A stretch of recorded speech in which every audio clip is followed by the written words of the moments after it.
Hold on. Are we here, you guys? Are we here now?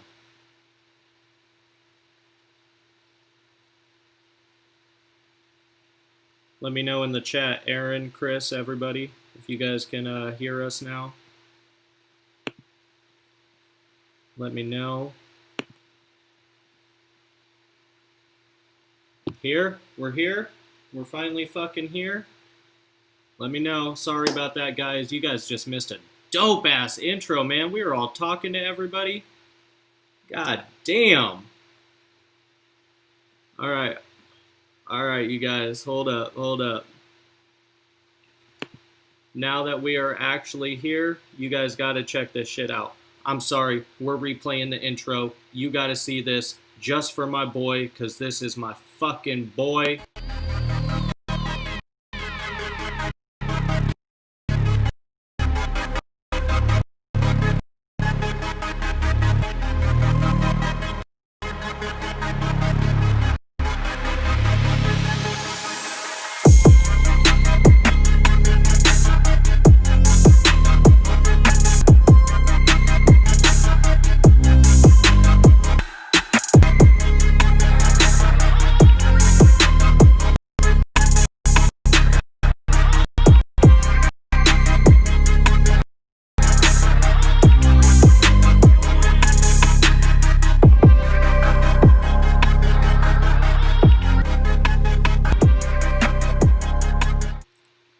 God damn. All right, we ain't gonna wait no more, you guys. You already know who's here. It's my boy Shane from Evergreen State Reptiles. Now that we're actually live, brother. So let's, I guess, do that again. You want to tell the crowd a little bit about yourself and yeah, no what big got you deal, into the hobby? dude. That doesn't even matter, man. It's first time. It's no big deal. So, you guys, most of you guys probably know me. The ones that don't, close friend to Dylan's. I mean, the trust goes both ways, right? I mean, Hell yeah, brother. really means a lot to the guy, and I mean a lot to him, and you know, it's just how we found each other in the hobby. You got to have a few people you trust. I know Aaron's in the chat. I know I got some love and trust for Aaron. Man, I'm in Washington, right below Dylan, a couple hours away. We see each other once in a while. As far as my interest in the hobby, I'm mostly a colubrid breeder. It's a complete off spectrum of what Dylan does. Yep.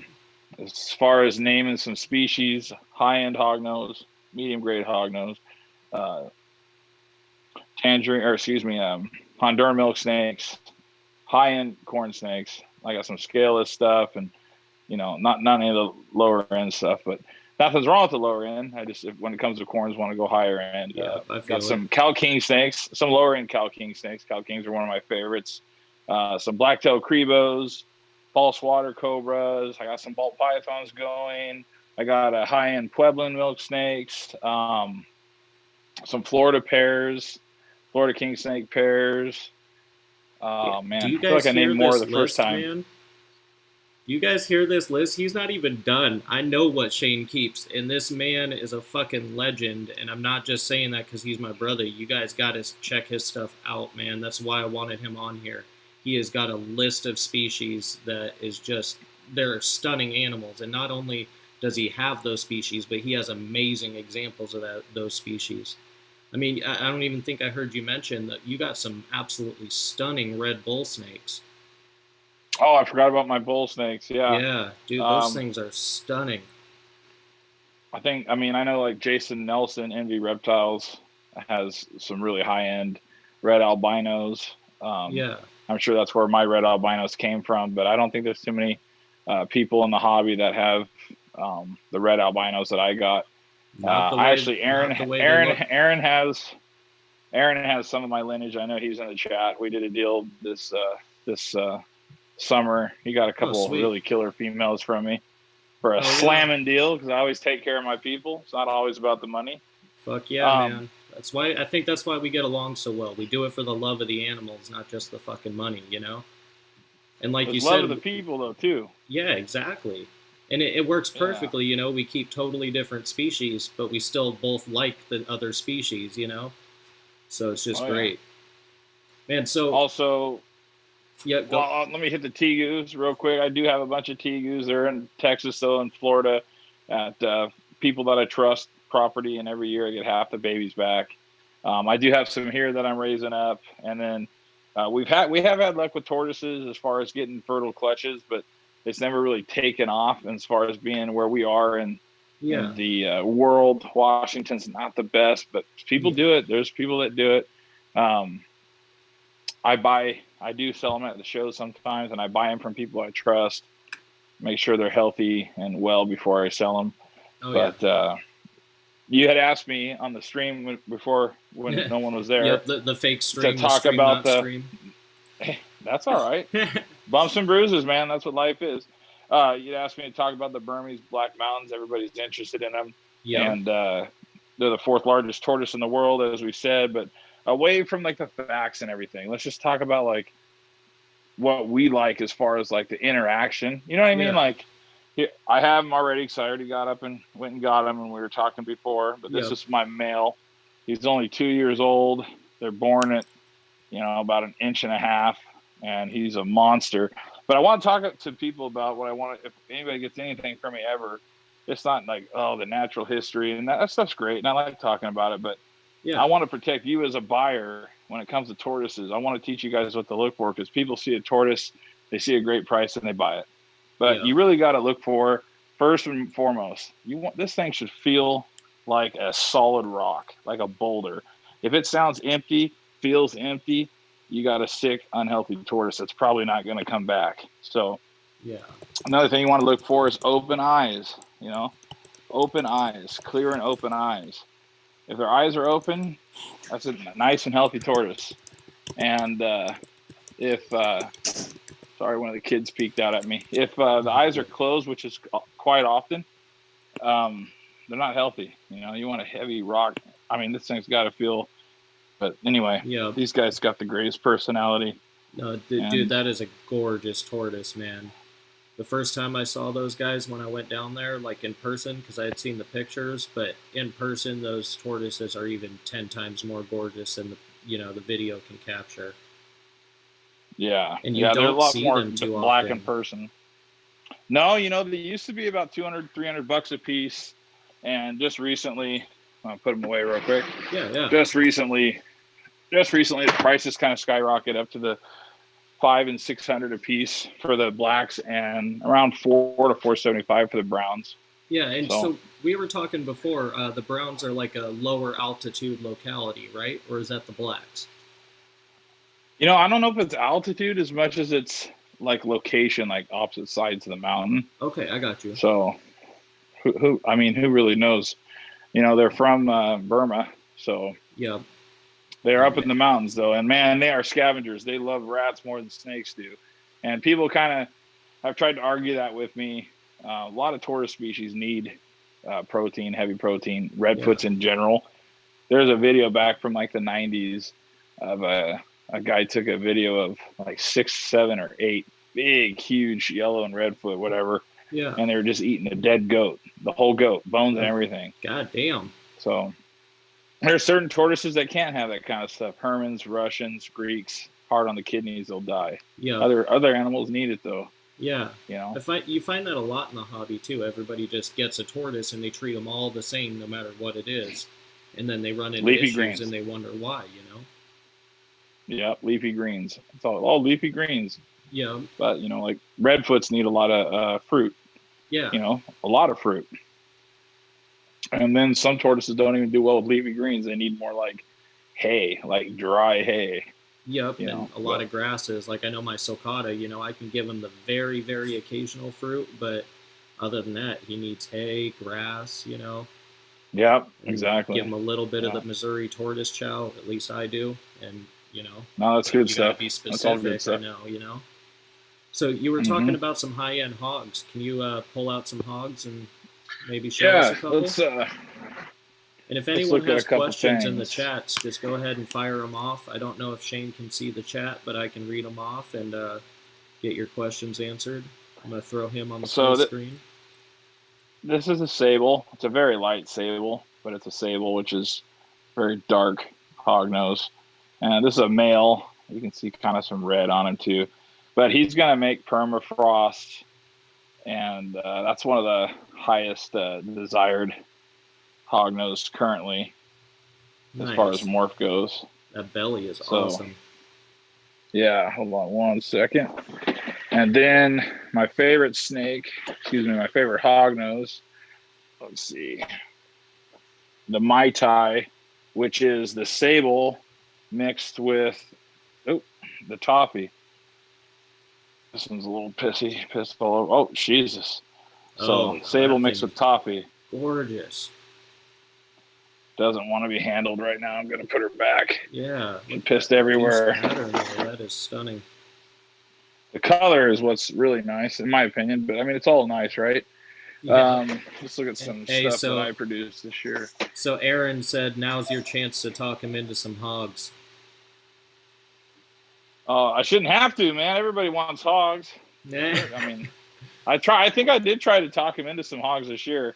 What's really nice about the hogs, in my opinion, is, first of all, I like the looks, right? I like the color variants.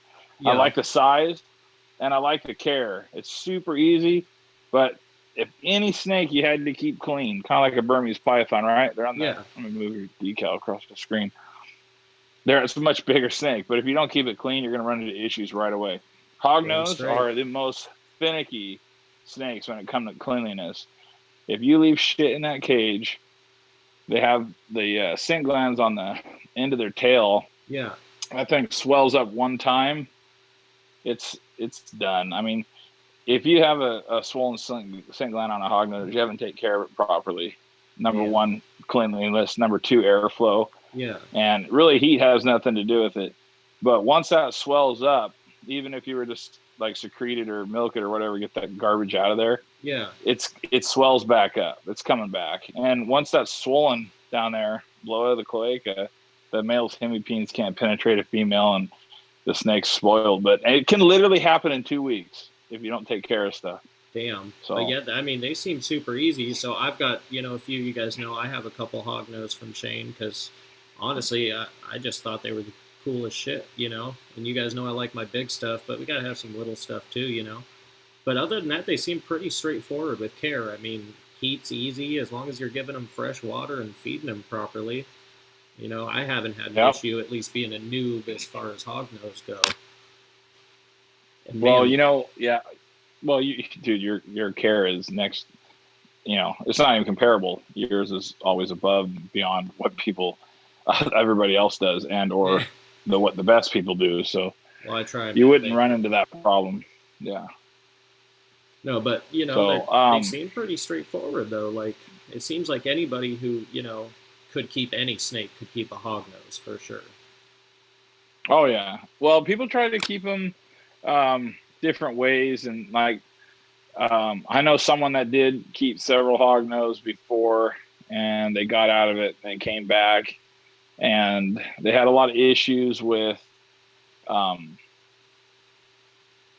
not like, so the cages, so these vision racks, let me try to explain the best way to go by these vision racks. As you can see, like, look at these tubs on the side, right? Let me pull them out.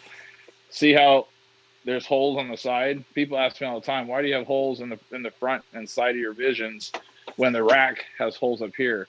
Well, because in the summer when it does get warm, I run a fan, and the airflow, it has to be constant, because that's where it also contributes to the scent gland impacting. But the thing with that is, if you don't keep the cages warm enough, then you're losing your ambient temp inside the tubs. So it's not easy, but it's not hard. If you just had one and you want to keep it in a what do you call a living terrarium? What do they call those? A bioactive. You could do that, but it has to be set up properly. But absolutely, if you set it up right, if you just do a heat pad under that, you're running into some trouble. There's some things you got to do. But that's almost any snake in a glass tank. You can't just throw a heat pad underneath it and think it's ready to rock. See, this is the reason I wanted to bring Shane on, man. I can't answer these kind of questions. Shane's just the master of this shit, man. God damn. I think anybody's a master. Oh, dude, I don't know anybody who keeps colubrids like you do. I'm just saying that shit straight up. But I appreciate it. And you guys can take that as you will, being as Shane's a good friend, but there's a reason he's a good friend. It's because we both love the animals we keep. But I missed a question. Matt said, speaking of torts, I have a sulcata who doesn't eat the hay I put in his indoor pen. Any suggestions how to get them to eat the hay? Well, I mean, you got a sulcata. I don't have any. I've Yeah, had them in the past. The problem with that is it's just like any person or animal. You know, they've been eating different stuff that they probably like better, and it's probably not the best for them. They continue to eat it. You know, it's like eating yep. McDonald's or eating a steak. You know, So, most people, they want that 99-cent McDonald's burger because it's salty yep. and it hits a craving. Yeah, give What me I've that seen people McDouble, no do, pickle. what I've seen people do with the sulcatas is they wet down the grass or the hay and they make it kind of in a ball. Yep, But you're gonna have to give him that and only that. You know, if you keep giving him, if you wait 2 days and you're like, oh, he hasn't ate, he's gonna get sick or he's gonna die or he's gonna starve, and then give in and give him yep, the other items that he likes, well, he's never gonna eat the hay. yeah. You know, So he's not gonna die. He's not gonna let himself die. When he's hungry, he'll eat the hay. exactly. That's actually how I did it with Rampage. So I have a 60-pound sulcata named Rampage, and the way I got him over to switch to actually eating hay and stuff was I took a tiny bit of the Missouri pellets and I soaked them in water, and you tell they're kind of gooey, and then I sprinkled it through the hay. But as soon as he smells that shit, he just goes for it. So I knew mixing it in, and I'm talking just a couple pellets with a big old lump of hay, but he'll go in there and he'll try to eat just the Missouri, but he ends up eating a shitload of hay. And so slowly I'd put less Missouri, less Missouri, less Missouri, and then he'd just eat the hay. And I didn't. He wouldn't eat it right away. It took like 3, 4, 5 days probably before he started to actually eat it. But once he did, he's ate it no problem. Yep.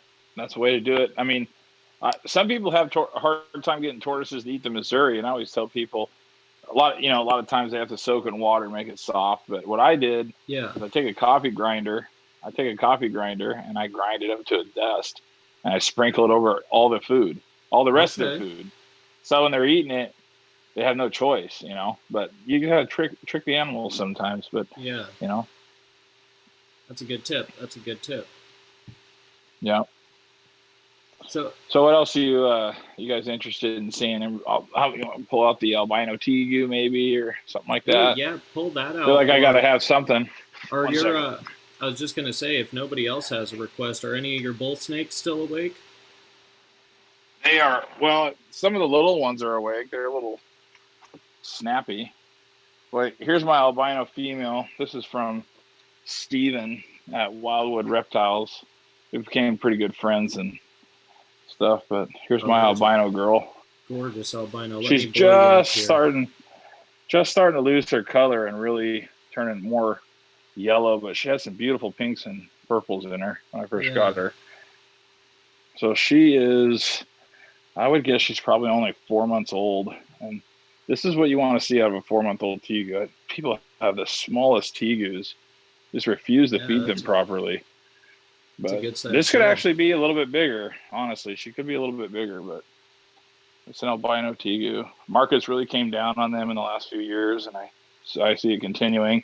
It'll never crash. They'll always be, I would think, $600 to $700. But when I first got into the hobby 4 years ago, it's only been 4 years actually.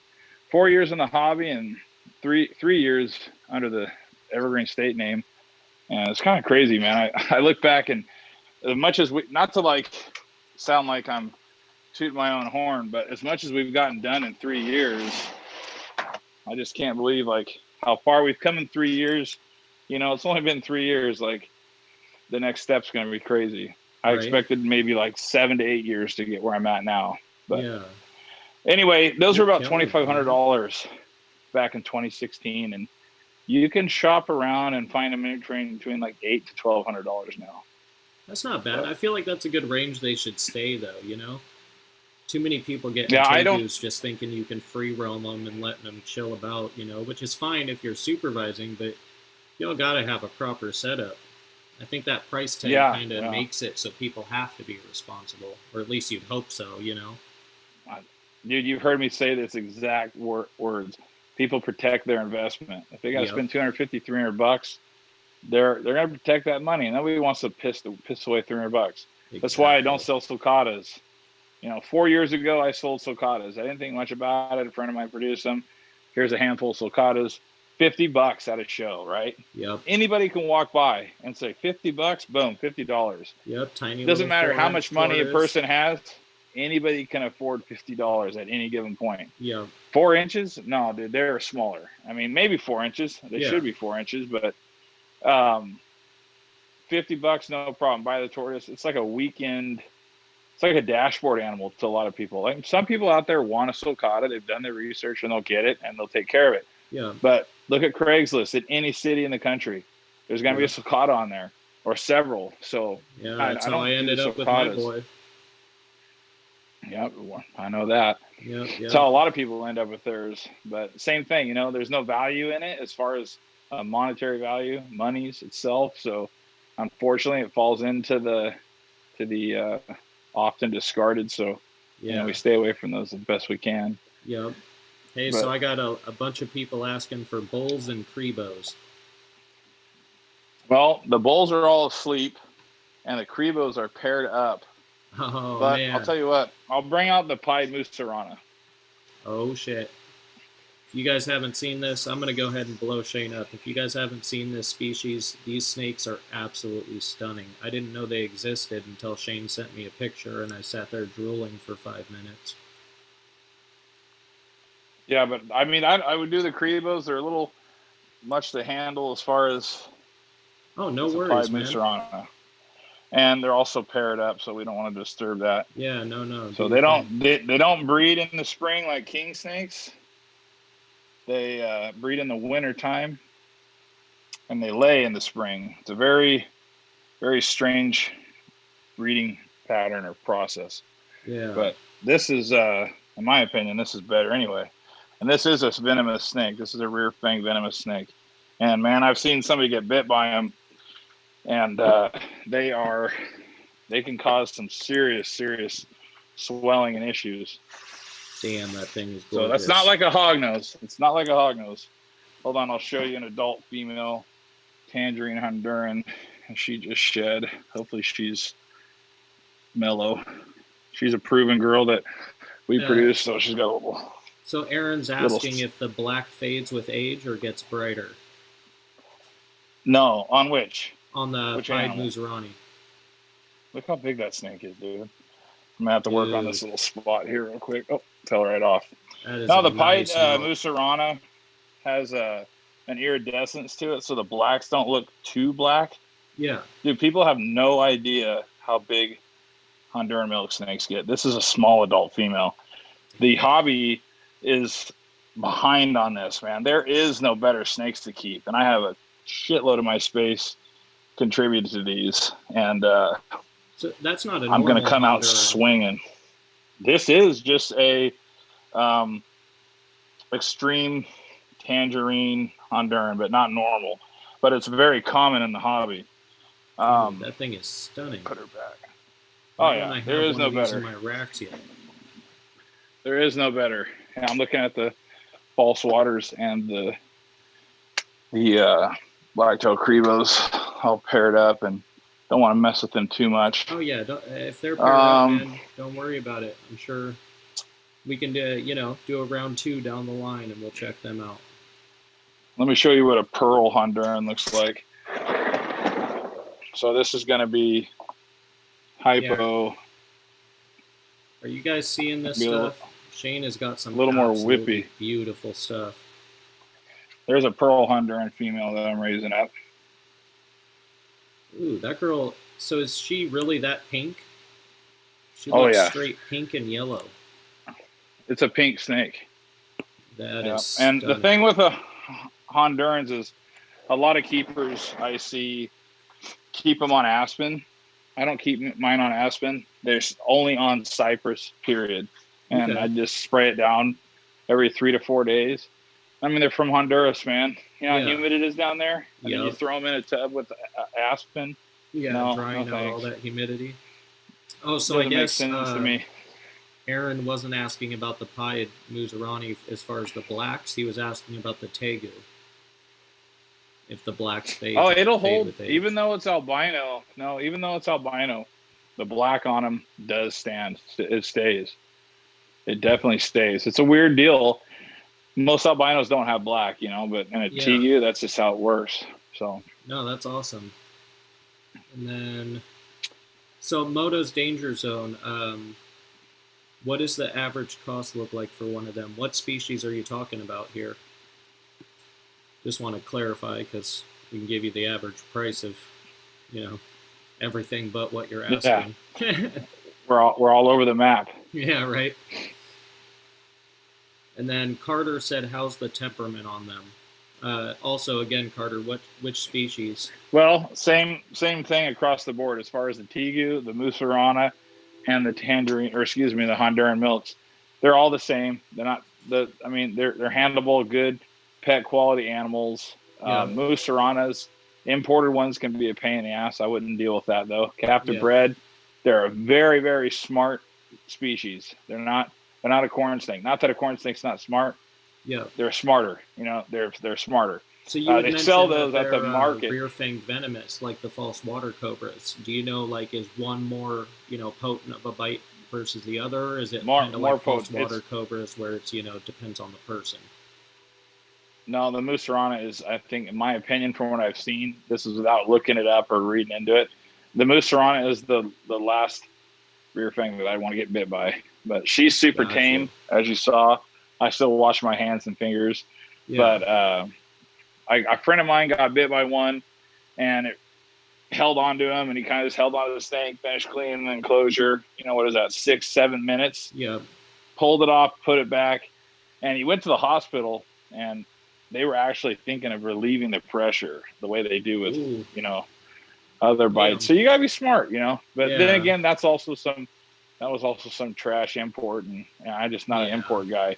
They're necessary in some things, but it's not necessary to import animals the way they have done it in the last 5-6 years. They should have went way down in imports. People are capable of breeding just about anything. Yeah. It's just not necessary anymore for most of these species. The only thing we need more imports of is berms. Do we?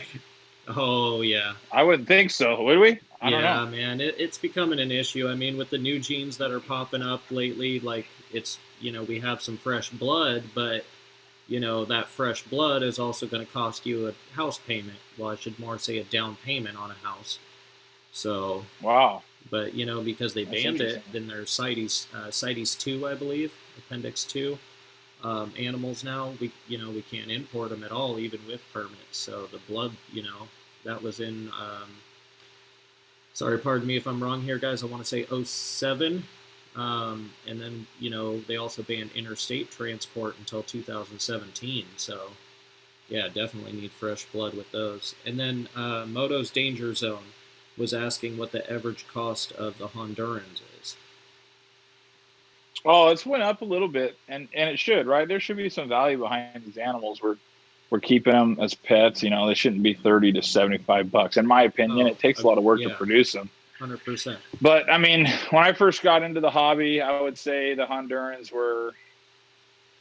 Well, I've been in the hobby my whole life, right? But as far as like from a buying, selling, breeding standpoint. Yeah. You could get them for like $100 now. I would think the cheapest.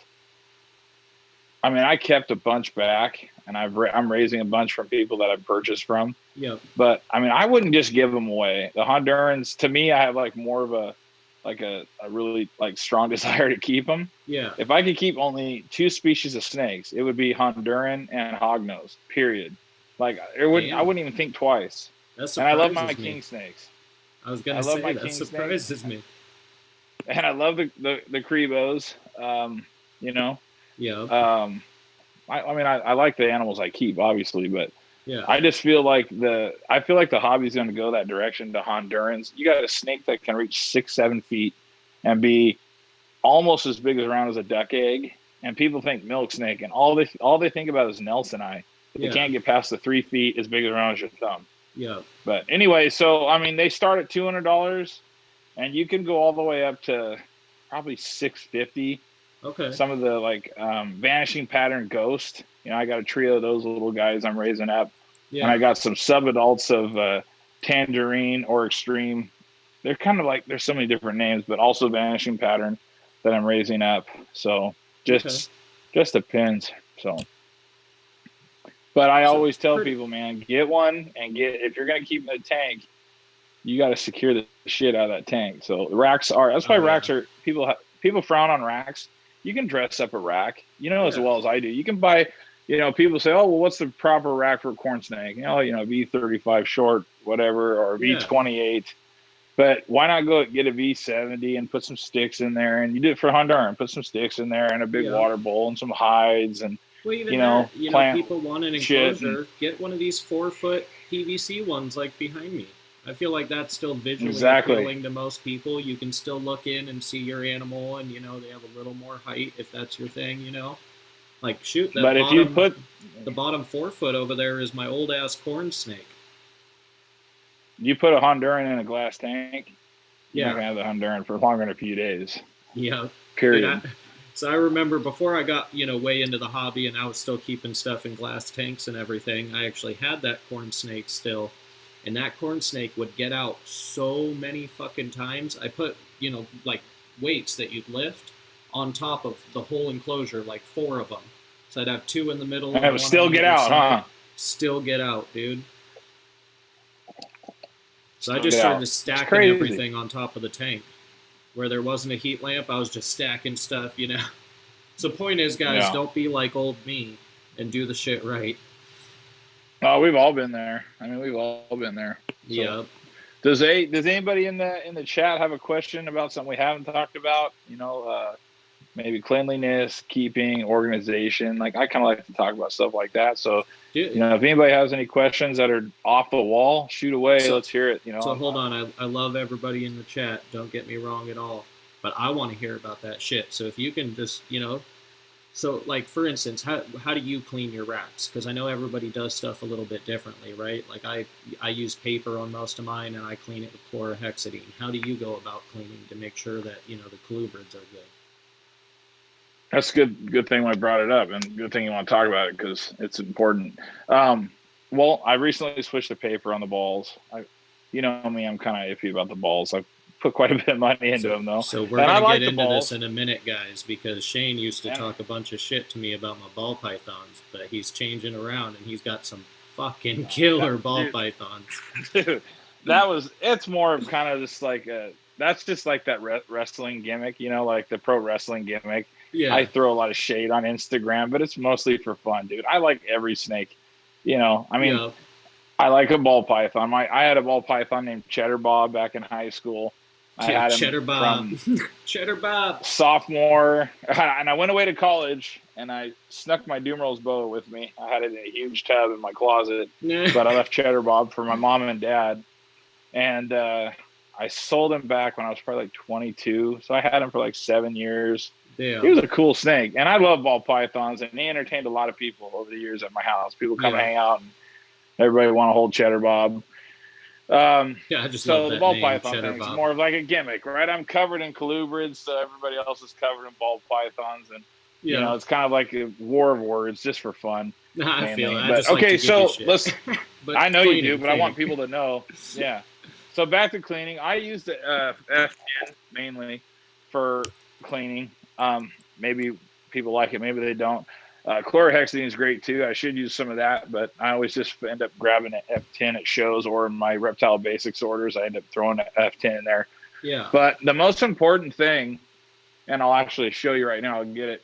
Let me cover something else real quick. And I know I tried to turn you onto these water dishes, but so just real for quick, water do you use dishes, the F10 SC or do you use the SCXD? The red one. The red one. The red and orange. Red and orange. There's 2 different kinds. That should be SC then. If I don't have my bottles in front of me, but I think that's the SC. It's the better one, the disinfectant, I think, instead of the one without the extra. Or the sanitizer. Yeah, the one without it. Yeah. Okay, so F10 SC, guys. I know I've seen colubrids mainly, actually any snake, have issues with water bowls, and a lot of people use water bowls, and that's fine. But I can't have water bowls and have to wipe them out, and it's really important for me to not mix up a tub with a different snake or a water bowl with a different snake. I mean, Yeah. back in the day when I first started, I didn't really, I'd clean it and I'd put the next snake in and I'd move down the line or whatever. Yeah. But now, so recently I've gotten into this, right? You got your water and you've got this, that this gets knocked over. This doesn't. This is just drainage pipe cut. And I drop this in, and once a week I replace the whole thing. I keep a little bucket. I dump the water. I put this in recycling, and it fits in there nice, and it's clean. It's clean. It's clean water.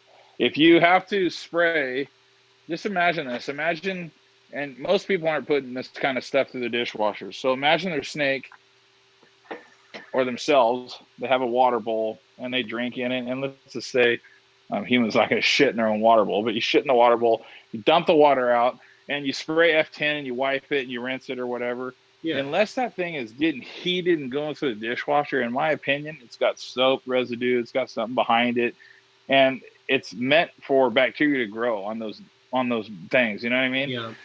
So with the amount of space I have, I go with that now. That's what I've gone to, and it's cheap. It's a little wasteful, but you know what? It's the healthiest situation for all these animals because I can just peel it away, throw a new one in, peel it away, throw a new one in. Yeah. And if I had 20 snakes, well, I just have water bowls and I'd rinse them and wash them and do that. But you know, if I even had 30 snakes, I would do that. But it's not going to happen. Yeah. With all these, I like that. So it kind of reminds me of like the ARS racks I have where they have the built-in water dish, you know, and that way they can't spill exactly. it and they're not getting soaked and sitting in, you know, a fucking soaked ass tub for hours. So I've told a few people about this on Instagram, and they've went and done it. And I think I've talked to you about it, but especially for snakes in tubs, this is $30 on Amazon. It's a steamer. It steams at over 220 degrees. You fill it up, you can get through 10 tubs with this thing. When it's time to redo the whole tub, you know, like it doesn't matter how clean you keep the clear tubs, they always get like a film that you can't scratch off. You can't feel it, but you can see it. It's almost like a tinge. Yeah. Bro, this,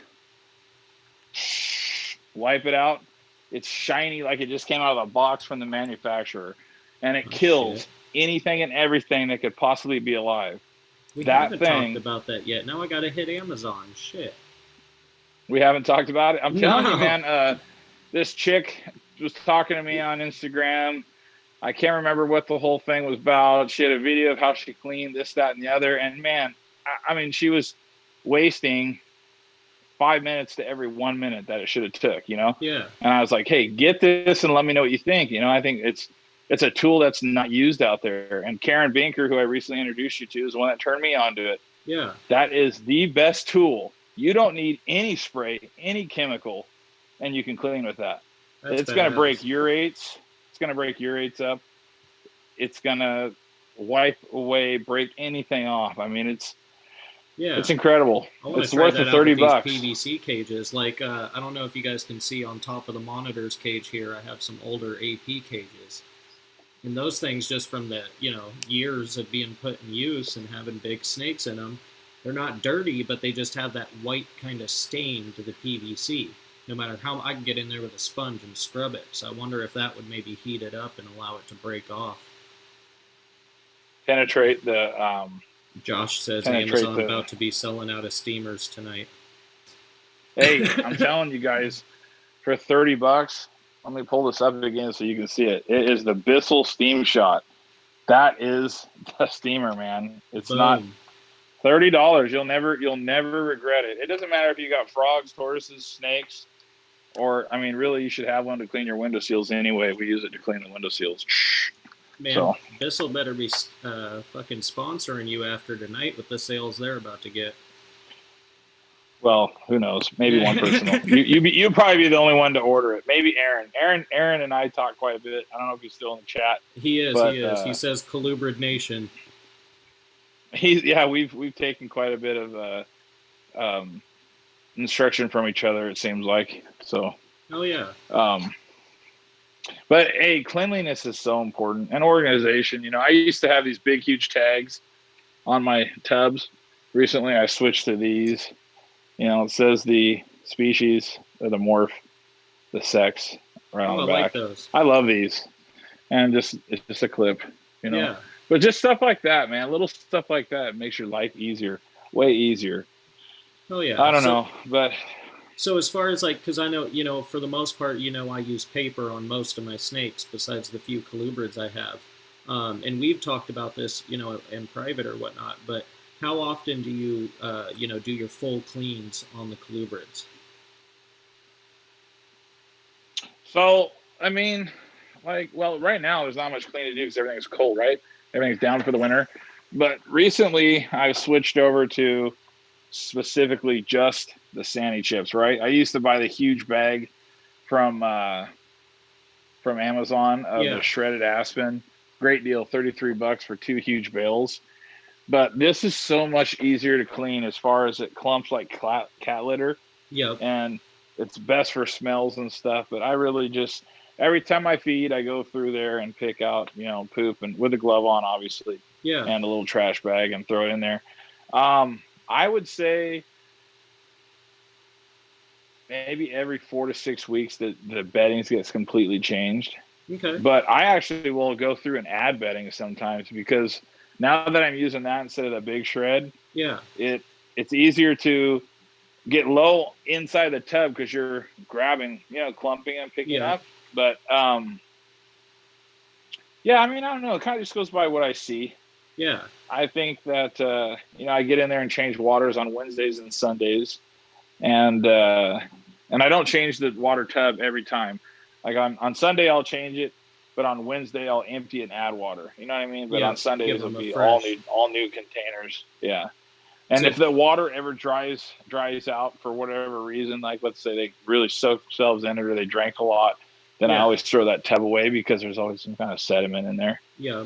But So you guys always wonder why I'm, telling you guys fresh water, fresh water, fresh water. It's because Shane has instilled this in my head for the past few years that it's one of the best things you can do for your animals is giving them fresh water at least twice a week, you know.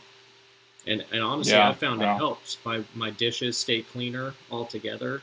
The animals drink more, I notice, because there's no way there's that much water evaporating. no, I think when you change the water, even if it's still water in there, right?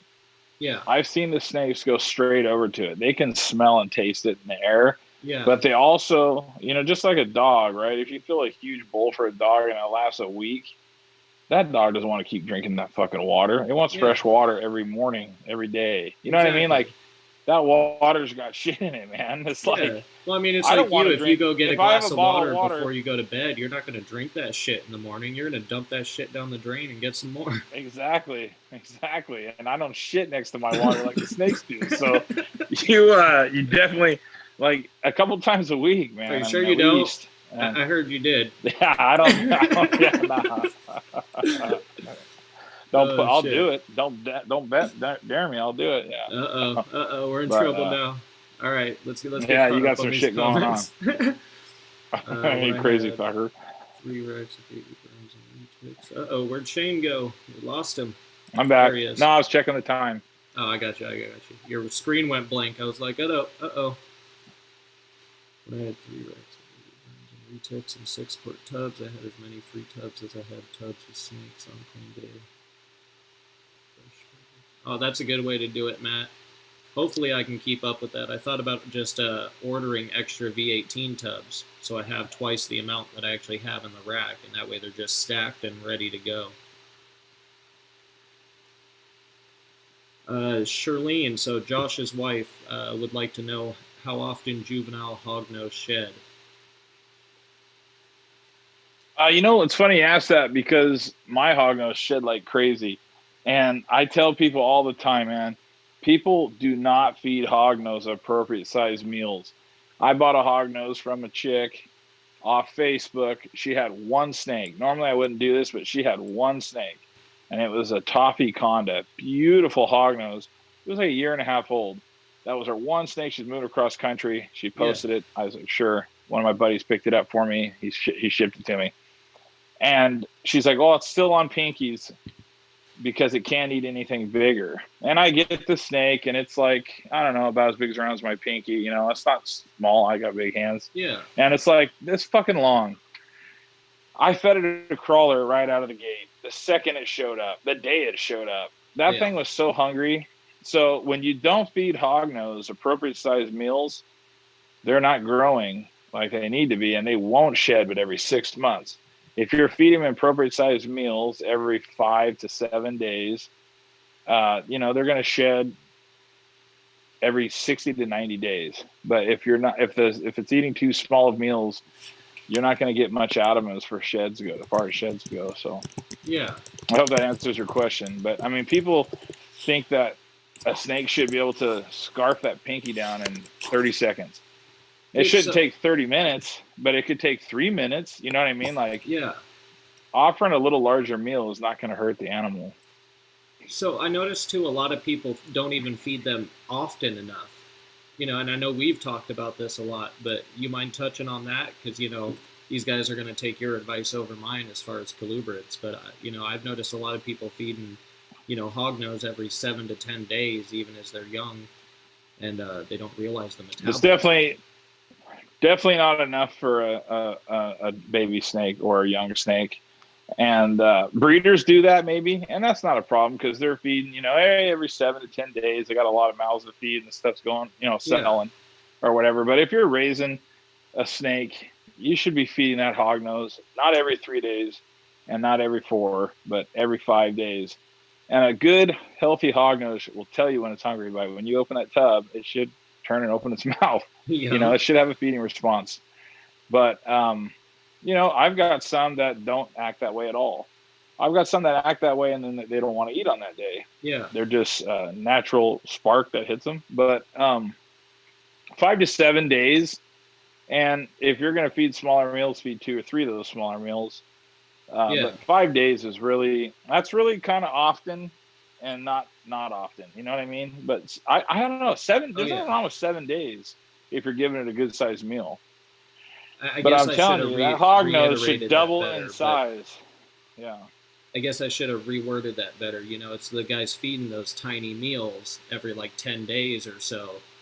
And I know that, you know, once we talked and I started feeding mine an appropriate sized meal every 5 days, he's grown substantially, you know, just in that short period of time that I've been doing that. But like healthily, you can tell, you know, he's not chunky, he's not overweight, but he's more active. I see him out in the front of the tub a lot more. When I pull him out, he's, you know, spry and ready to go. Granted, if you can't see the meal, if you can't see the meal on the snake, then you're not feeding it enough. Yeah. You know? And I think a lot of people think that if you see the meal, it's too much. Yeah. But that's not the case. You know, I've got some friends that bought a hog from me, and we were in communication about its eating a year later, and the hog was still small, looked healthy. Yeah. I was like, hey, you need to be feeding it 3 times as much amount of food on feeding day, not 3 times throughout the month. Well, I remember like a month later. It's funny because we had that conversation. Yeah. More at once. So your boy Aaron's got a question for both of us. He said, what's a project you want to add or get into? Question for both. So why don't you go ahead and go first, and then I can answer that.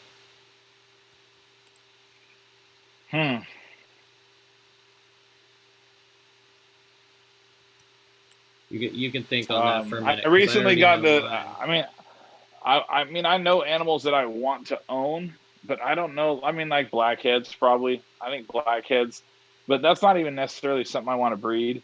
It's just something I want to own. I think it's important to have a few pets along with your breeders, but I think it's important not to have too many. You know, in my opinion, like right now, I got the Musarana. She's a pet. Yeah. I got the albino tegu. She's a pet. And I got the Para-Burmese mountains. They're pets. Yeah. Everything else is in a program or in they're all pets, obviously. They're taken care of, right? But I mean, like, those I totally 3 specific things I named aren't for anything but, hey, look at my awesome snake. I enjoy it. And, you know, whatever. So is there anything but I think a blackhead, that you'd want to get?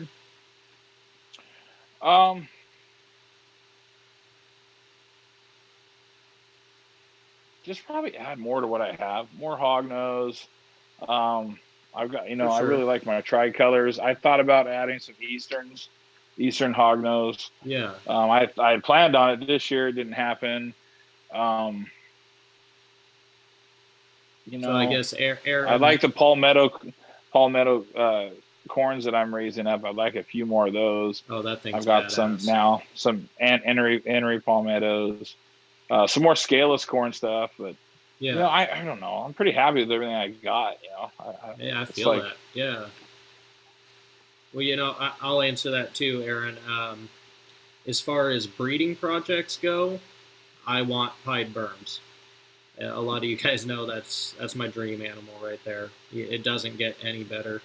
Um, as far as like, other stuff in general, um, oddly enough, I want a stingray really bad. I want a oh yeah, you freshwater told me that. stingray. You know, That's pretty cool. I just think they're badass. I don't know. I just fell in love with them. I saw a few of them. I had an old buddy who had a few of them. Back in my not so responsible days, and I just fell in love with them. I thought they were cool, but I'm not going to get one until I can provide a proper tank and the amount of nitrates and stuff they produce. You got to have some extreme filtration, and I'm just not ready for that. Not with focusing on the snakes. But as far as snake projects go, for the berms, it'd have to be pied berms. And as far as ball pythons go, and there's a lot of stuff I really want to get into, but trying to stay focused on it. So I'd say more clown stuff, more highway stuff, and definitely more heavy going on the blackhead morph of ball pythons, not blackheads like Shane was talking about. I'd also like someday to get back into monitor species, but I need more space. I Yeah, missed the Mertens. I had a pair of Mertens. That was, I think, right when we first started talking. But yeah, um, I'd it's like a to gorgeous get some species. monitors. Oh, dude, I think it's the best monitor because you could build just an awesome, huge aquarium. I mean, Yeah, they're just, you could have stingrays in there. I mean, yeah, it's incredible. So someday I'll get back to that, but for right now, I'm pretty content with what I got.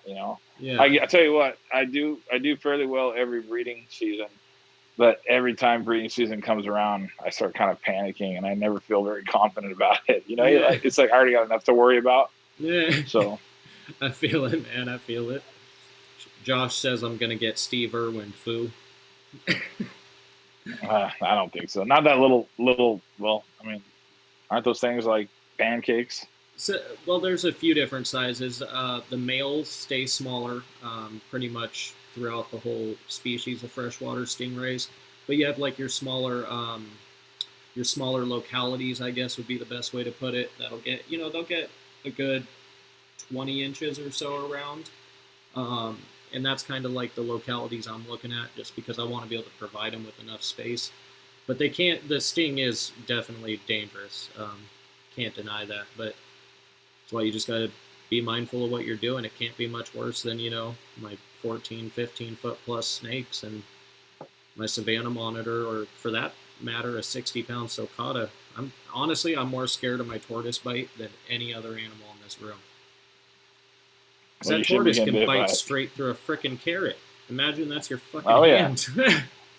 I I've been bit by get 12 you. foot berms. That shit sucks. It hurts. There's a lot Oh of no, blood, I but you're don't like fine. that. At least I still have all my fingers. But yeah, you don't like bites, huh?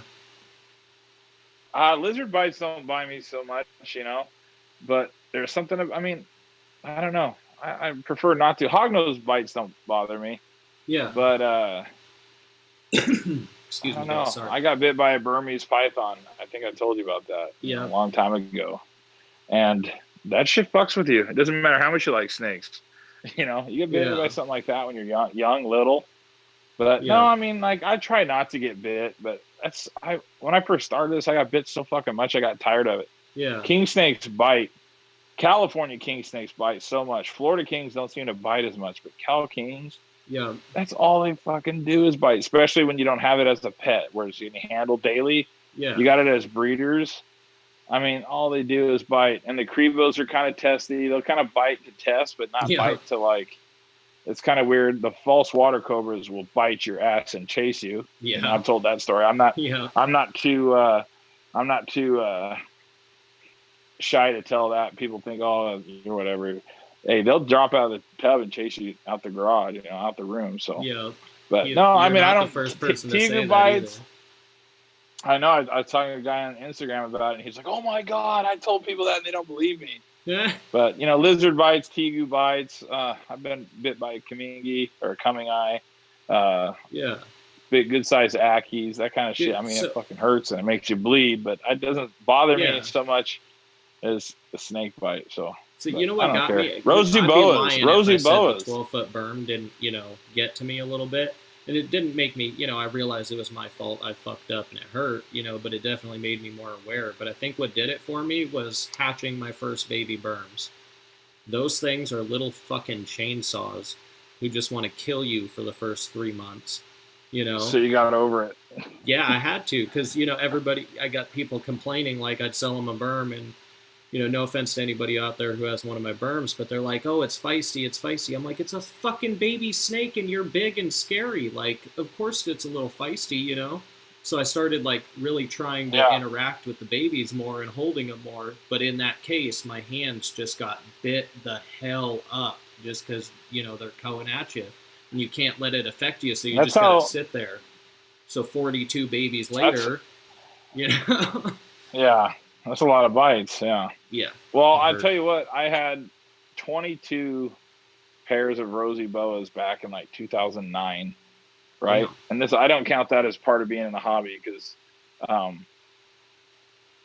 there's no effort in it. Like, you know what I mean? Like, I have effort now. I'm not talking about the breeding part of it. I'm talking about the hobby, like reaching out and going to shows and stuff. But fucking rosies, when they bite you, there's no such thing as a bite and walk. I mean, they bite you and they don't fucking let go. And I'm sure somebody in the comments is probably like, he's not lying. Yeah. You literally have to wait 20 minutes for that snake to get off your hand. And it doesn't hurt as much as it's a pain in the ass. You're literally in the middle of something, you get bit by a rosy, you can't peel it off. It does not let go. You have to take hand sanitizer, put it on your finger, and touch their nose. Yeah. And they might let go, but dude, you can't get the snake the fucking thing off. Dude, that sucks. How many people we have on the live feed? Let's see, we've got almost 20 people in here. Damn. I was just going to say I got to get caught up on some of these comments. Hi, Mary. Thanks for jumping on. Chris, Josh, Aaron. I mean, everybody. Justin's in here. Both Justins are in here. We got Matt in here. Let me get caught up on this. So Mary had asked, she was a little late in, but if you want to kind of recap just like a number, how many species do you think you have? Just a rough number. He's got a lot, Mary. Well, let's think of like a family group more than that. I mean, you got colubrids, and you got ball pythons, which are Python regius or whatever. I don't know. That kind of stuff. Yeah. I got a small group of Kenyan sand boas, the pair of rainbows, which are sons of bitches, bastards. They're just ridiculous. You can't handle them. You can't touch them. They literally launch out of the tub at your face. But wish me luck on getting some babies out of them. Oh, hell yeah. So I got the balls, the Kenyans, the rainbows, and then everything else is colubrid. I mean, what, you got to have at least 15 species? What? Kings, corns, hogs, milks, dry, mustu, and false water cobra. That covers it. Yeah. So. But if you want to break the milks down individually, you got Nelson on, you got Honduran, you got Pueblan. But that doesn't. There's no reason to do that. You just milk snakes. I've got 3 subspecies, but 1 species. Yeah. So corn king, hog, milk. So I gotta ask you, can you show us some of those bomb ass ball pythons that you've been keeping secret from us?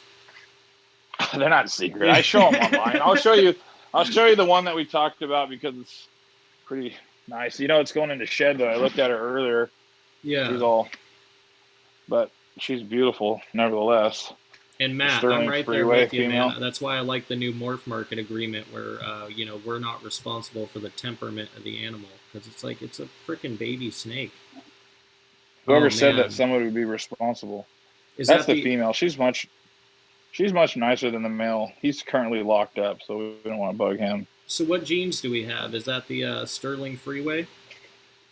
That's the Sterling Freeway female. God, that Yeah. snake is gorgeous.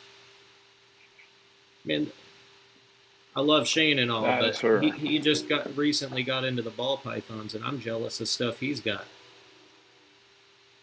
Well, that was, lucky purchase. That came from a guy out of Idaho. Hold on. Don't sell yourself short, bro. You got some amazing ball python projects going. I mean, I've been breeding you're them taking for. a different approach. Oh yeah, I'm You're just taking saying a different though, approach. I've been breeding them for 4 years now, and some of the stuff you got, I'm like, damn, that's some good looking stuff. Yeah, but I remember we talked about it one day, and you wanted to make your own, not buy your own. So This is true. That's the route you're taking. Know I kind of like to make my own stuff. I'm weird like that. But at the same time, I couldn't pass up on a deal that's affordable deal either. So yeah, no, for real. I definitely went for it. But so should we talk about the giveaway? I know we've already been rocking for about an hour. Yeah, let's do it. I actually just looked at the time. I'll let you do the details, and I'll pull.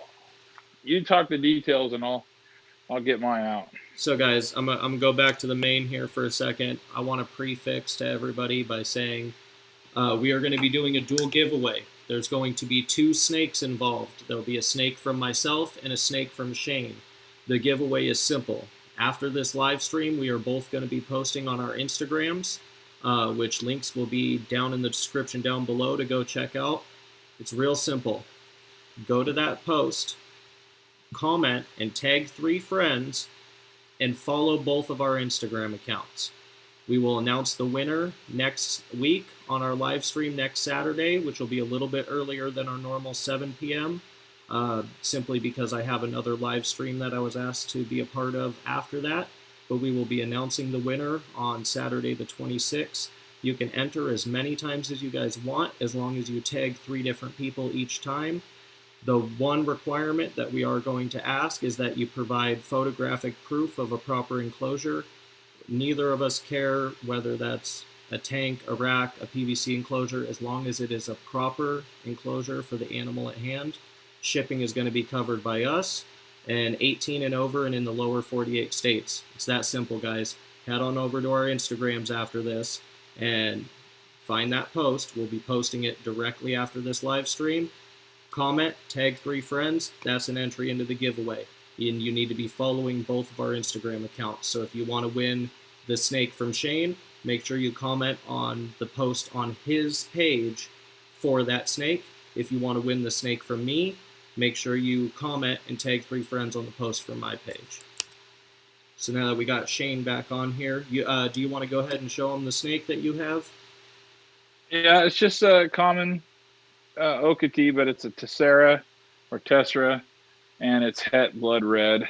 So, ooh, nice. It's a nice snake, well started, killer corn snake. I mean, it really is a killer corn snake. Cool on that. Honestly, guys, I didn't even know what he was giving away until just now. That's awesome. Tessera. I mean, it's a dope snake. It's going to be beautiful as an adult. So Google Tessera corn snake. So is that a male, female? I believe this is a male. I'll tell you right now. Oh, it's female. Oh, boom. Hold on a sec. I need to double check. Oh, nothing I get squirted on. Yeah, female for sure. Ah, she bit me. Nice. So, yes, yeah, Mr. J, you can win both. Just make sure that you comment and tag 3 friends on both posts. They're going to be individual because, we don't want somebody who wants the colubrid tagging friends on my post, so you're going to need to head on over to Shane's page and do that. But if you want to win the python from mine, then head on over to my Instagram. The one big thing is you have to be following both of us. We'll be you can play both games this week. You can play both games. You can enter as many times as you want. I don't care if you tag 300 people. Just tag 3 at a time and make sure they're 3 different people each time. And I do want to add to you guys, shipping will not these animals will not be shipped until mid-January, when temperatures are safe and it's proper for the animals to arrive and ensure safe arrival. So, but you guys know me, and if you guys trust my shit, you guys better trust Shane's shit. And these are amazing animals, and we just want to help share the love. And I'm gonna go grab the ones that I'm gonna be putting up for a giveaway. I actually have an option of 2 different snakes, so let me go grab them, and then we'll get into it. Do you want to talk to these guys a little bit while I go and grab these snakes? I just want to say, just a reminder that shipping's covered by us Yep. as well, so I'll be completely free. And as far as the corn goes, I mean, hopefully there's a lot of people that play, right? I know there's only 20 people right now on the chat, but I could possibly ship it earlier depending on temperatures after the first of the year, like around January 4th or whatever, as long as it's not below freezing. Even if it's 33 degrees, I'm confident in shipping flu Brit. I'm pretty good at it. Yep. So and they can withstand that for sure. I'm gonna grab these snakes. The ball python can take a little longer, sure.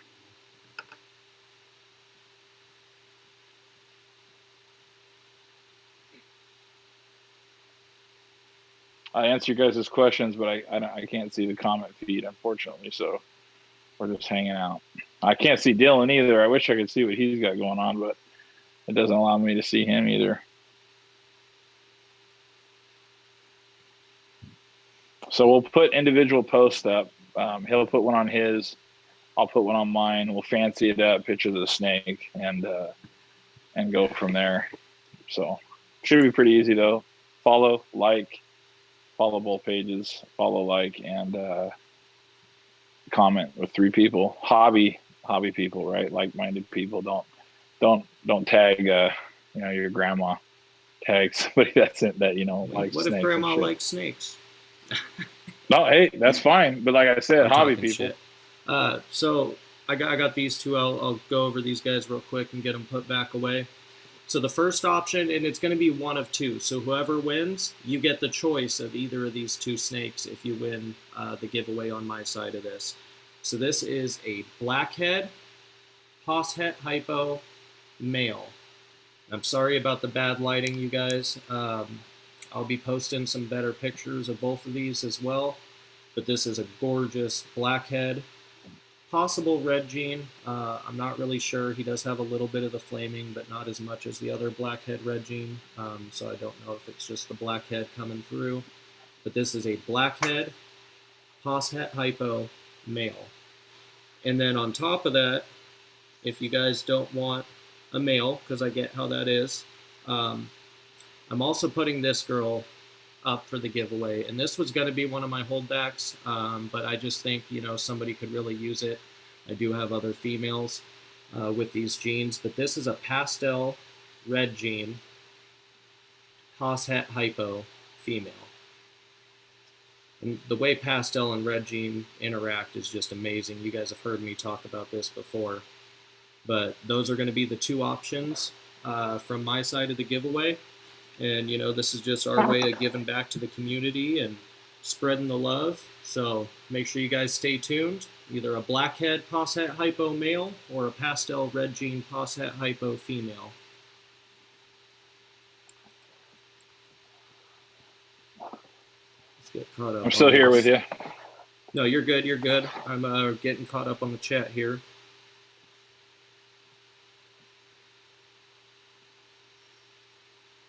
Boom, boom, boom. Like Chris says, did I win? So make sure you go over to our Instagrams, follow them both, comment and tag people on the snake you want to win, or both for that matter, and share the love, you guys. Let's get more people involved in this, and we'll be advertising it through the week. There'll be one post in specific, though, on both of our pages that you guys will need to comment on, and those will be posted right after the live stream this evening. Right on. Hey, that's true, cool, Josh. Man. Josh says I don't live far from Shane, and Tacoma ain't too far of a drive either. Well, fingers crossed for you, Shane. We'll be using a random comment picker, and we'll announce it live. So I'll go live next week. Like I said, next Saturday. It'll be a little bit earlier of a stream, but I'll go live and we'll be doing a random comment picker. And then with that said, whoever does win, what do you think? 24 hours, Shane, to get a hold of us before we pick a new winner? Oh yeah, I figured that's plenty of time. 24 hours is long Yep. enough. Yeah. Give them a full 24 hours, and if they don't get a hold of us, then we'll be picking another winner. Yeah. Yeah. Dylan, can I put Yeah. that female with my Mojave male? I don't see why not. Make some Pastave red gene, pos het hypos, although I'm pretty confident she'll prove out personally, but it is still a pos het, so don't take my word as that means she's a het. Technically, by the pairing, she is a pos het. Nice Marys, those won't look good at your house. Mary says I could use all those genes. Nice. Oh yeah, let me go put these two away. If you want to chat with these guys for a quick second or bullshit, I'm gonna. It's hard to bullshit when I can't see the comments. I don't know what anybody wants to know. So let's see. If you guys want to shoot some questions that I can get Shane to answer over, or answer while I go put these snakes over there, shoot them over, you guys. You know, I do want to know what ball python project are you most excited for? Or just, you know what, not even ball pythons. What project are you most excited for this upcoming season? Probably hit the Crebos right. I mean, this last year, I got a late clutch that she laid under the aspen bedding instead of in the egg hide box, whatever. So they were all shit, and she didn't lay until July, and they lay usually April, first week of May, the latest. So that was really weird. And the year before, it was my first time breeding them, and they breed in. What are you most excited breed in for? December. Oh, I was talking about the Crebos. Oh, Crebos. Yeah, they breed in December, but I didn't really know what I was getting into with them. You know, they're not easy to breed, and you don't see them very often, especially around here. I missed the eggs for a couple days, and I only had 5 out of like 12 that were fertile, and only 2 of the 5 hatched, and 1 had a kink. So anyway, I need to the ego part, which I really don't have much of an ego, believe it or not, about it, but I don't like that I haven't got it right yet. Yeah. You know, so I'd like that. I'd like the pulse water cobras to lay a clutch for me, but I don't know. I always look forward to the hognose, and I really got into the tricolored hognose and produced well over 80, maybe 100 of them. And dude, I held a bunch back too. I really like those snakes. I'm real, like I said, hognose and Hondurans. So I'm gonna pair my male pearl up to that female Honduran I showed you earlier, and hopefully, get something cool out of that. I don't know. I don't know her genetics. I just know what the pearl is, which is snow with hypo, right? It's like a high bino snow, or what would you call that? The pearl is what it's called. Yeah, pearl. It's snow. It's snow with hypo. So okay. So, do you have any of those tricolors by chance still awake or nearby that you could show us? I don't know if many of you guys have seen. They're always awake. Let's see what I got here. Yeah, you'll have to pardon my ignorance, guys. I'm still learning colubrids a lot. A lot of my stuff is, python based as far as snakes. So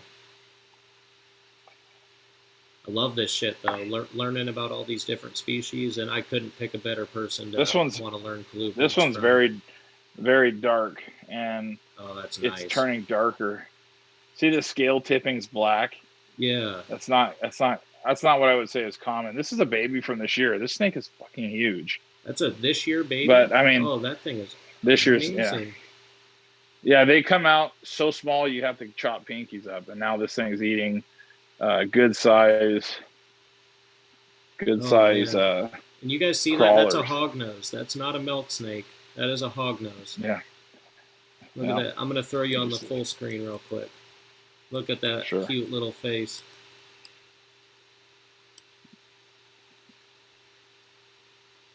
There you go. I'm sure if any of these people follow me, they've seen the pictures. But if you guys yeah, aren't like following my boy Shane, you guys need to head over there. Not only for the giveaway, but you're missing some amazing snake photos. I mean, if you notice, you can see it's losing its white stripes. See that? So oh dang. So the male is het hypo E, which hypo European hypo E means instead of hypo like the hypo we know of it, yeah, they turn black, solid black. solid black. So every shed, yeah, it's hypo E.